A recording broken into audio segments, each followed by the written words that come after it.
অফুরন্ত জ্বালানি শক্তি অর্জনের পথে যুগান্তকারী সাফল্য পাওয়ার দাবি করেছেন মার্কিন বিজ্ঞানীরা। পরমাণু ফিউশন পদ্ধতিতে বিদ্যুৎ উৎপাদনের গবেষণায় বড় ধরনের অগ্রগতি এসেছে। মঙ্গলবার এক বিবৃতিতে এই কথা জানায় যুক্তরাষ্ট্রের জ্বালানি মন্ত্রণালয়। গবেষকরা বলছেন, নিউক্লিয়ার ফিউশন প্রক্রিয়ায় বিদ্যুৎ উৎপাদন হবে পরিবেশ বান্ধব, নির্ভরশীলতা কমবে জীবাশ্ম জ্বালানির ওপর। এটিকে 21 শতকে সবচেয়ে বড় গবেষণাগুলোর একটি মনে করছেন বিশেষজ্ঞরা।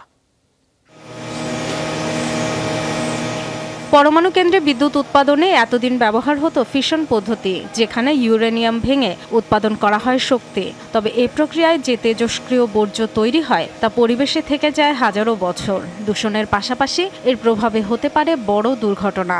2011 সালে ঠিক এমনটিই হয়েছিল জাপানের ফুকুশিমায়। বিকল্প ও নিরাপদ উপায়ে পরমাণু শক্তির ব্যবহার নিয়ে গবেষণা চলছে কয়েক দশক ধরে। এবার পরমাণু ফিউশন গবেষণায় ইতিহাস সৃষ্টি করলেন মার্কিন বিজ্ঞানীরা। ক্যালিফোর্নিয়ার Lawrence Livermore national laboratory LLNL এর 6 দশকের গবেষণায় এসেছে বড় সফলতা।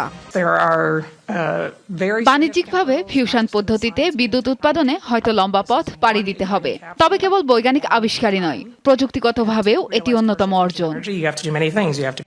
নিউক্লিয়ার ফিউশন বিক্রিয়ায় 2 বা ততোধিক পরমাণু একত্র হয়ে বড় পরমাণু তৈরি হয়। বিপুল তাপশক্তি উৎপাদিত হয় এই বিক্রিয়ায়। এই প্রক্রিয়াতেই তৈরি হয় হাইড্রোজেন বোমা। তবে এবার ধ্বংসাত্মক নয়, পরমাণুর নিরাপদ ব্যবহার নিশ্চিত করতে চান গবেষকরা। ফিশন নয়, ফিউশন বিক্রিয়ার মাধ্যমেই নিরাপদে উৎপাদন করা যাবে বিদ্যুৎ। পুরো বিশ্বেই ল্যাবরেটরিতে এ ধরনের গবেষণা এই প্রথম। 21 শতকের অন্যতম যুগান্তকারী বৈজ্ঞানিক আবিষ্কার বলা যায়। জিরো কার্বন উৎপাদনকারী অফুরন্ত শক্তি অর্জনের সম্ভাবনা আরও এক ধাপ এগিয়ে গেল। মূলত পরমাণুর ফিউশন বিক্রিয়ার মাধ্যমে অফুরন্ত শক্তির ভাণ্ডার সূর্য ও অন্যান্য নক্ষত্র। আর এই বিক্রিয়ায় বিদ্যুৎ উৎপাদন হলে স্বাভাবিকভাবেই কমবে জীবাশ্ম জ্বালানির উপর নির্ভরতা। রেডিও অ্যাক্টিভ বর্জ্য হবে সামান্য।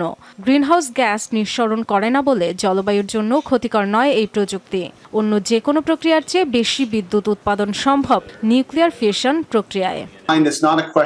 সূর্য ও নক্ষত্রদের শক্তির উৎস নিউক্লিয়ার ফিউশন। এই পদ্ধতিতেই সূর্য কিরণ দেয়। বিদ্যুৎ উৎপাদনে শক্তির উৎস হিসেবে এই বিক্রিয়া ব্যবহার করা হলে জলবায়ু সংকটের সমাধান হবে। এই শতকের মাঝামাঝি কার্বন নিঃসরণ বন্ধে ব্যবস্থা নেওয়ার সুযোগ তৈরি হবে। এটা নিশ্চিত ভবিষ্যতে বিদ্যুৎ উৎপাদনে বড় ভূমিকা রাখতে যাচ্ছে ফিউশন বিক্রিয়া। প্রাথমিকভাবে LLNL এর পরীক্ষায় ব্যয় ধরা হয়েছে $350 crore. Dorothy Tasrin, Jamuna news. Ceylon family ব্লেন্ডের কড়ালিকার আর সতেজ স্বাদের পারফেক্ট ব্লেন্ডে স্বপ্নেরা মিলুক টানা।